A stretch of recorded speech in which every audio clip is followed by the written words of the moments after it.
ದೇವರಿಗೆ ಅರ್ಪಿಸಿದ ಹೂವುಗಳನ್ನು ನಿರ್ಮಾಲ್ಯ ಎಂದು ಪರಿಗಣಿಸಲಾಗುತ್ತದೆ ಮತ್ತು ಅವುಗಳನ್ನು ಗೌರವದಿಂದ ವಿಲೇವಾರಿ ಮಾಡುವುದು ಮುಖ್ಯ. ಕಸದ ಬುಟ್ಟಿಗೆ ಎಸೆಯುವ ಅಥವಾ ಜಲಮೂಲಗಳಿಗೆ ಬಿಟ್ಟರೆ ಧಾರ್ಮಿಕ ಶಾಪವಾಗುತ್ತದೆಯೇ?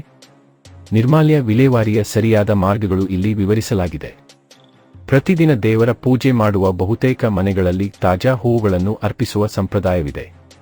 ಆದರೆ ಪೂಜೆ ಮುಗಿದ ಬಳಿಕ ದೇವರಿಗೆ ಅರ್ಪಿಸಿದ ಹೂವುಗಳನ್ನು ಏನು ಮಾಡಬೇಕು ಎಂಬ ಪ್ರಶ್ನೆ ಅನೇಕರನ್ನು ಕಾಡುತ್ತದೆ.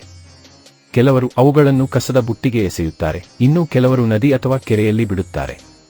ಆದರೆ ಈ ಎರಡೂ ವಿಧಾನಗಳು ಎಲ್ಲ ಸಂದರ್ಭದಲ್ಲೂ ಸೂಕ್ತವೆಂದು ಹೇಳಲಾಗುವುದಿಲ್ಲ. ಧಾರ್ಮಿಕ ನಂಬಿಕೆಗಳ ಪ್ರಕಾರ ದೇವರಿಗೆ ಅರ್ಪಿಸಿದ ಹೂವುಗಳನ್ನು ನಿರ್ಮಾಲ್ಯ ಎಂದು ಕರೆಯಲಾಗುತ್ತದೆ. ಇವು ಸಾಮಾನ್ಯ ತ್ಯಾಜ್ಯ ವೇಸ್ಟ್ ಅಲ್ಲ, ಪೂಜೆಯ ಒಂದು ಭಾಗವೆಂದು ಪರಿಗಣಿಸಲಾಗುತ್ತದೆ.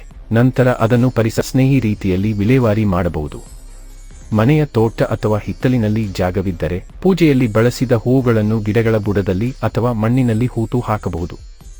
ಇದರಿಂದ ಅವು ಸಹಜವಾಗಿ ಕೊಳೆತು ಸಾವಯವ ಗೊಬ್ಬರವಾಗಿ ಪರಿವರ್ತನೆಗೊಂಡು ಮಣ್ಣಿನ ಫಲವತ್ತತೆಯನ್ನು ಹೆಚ್ಚಿಸಲು ಸಹಕಾರಿಯಾಗಬಹುದು.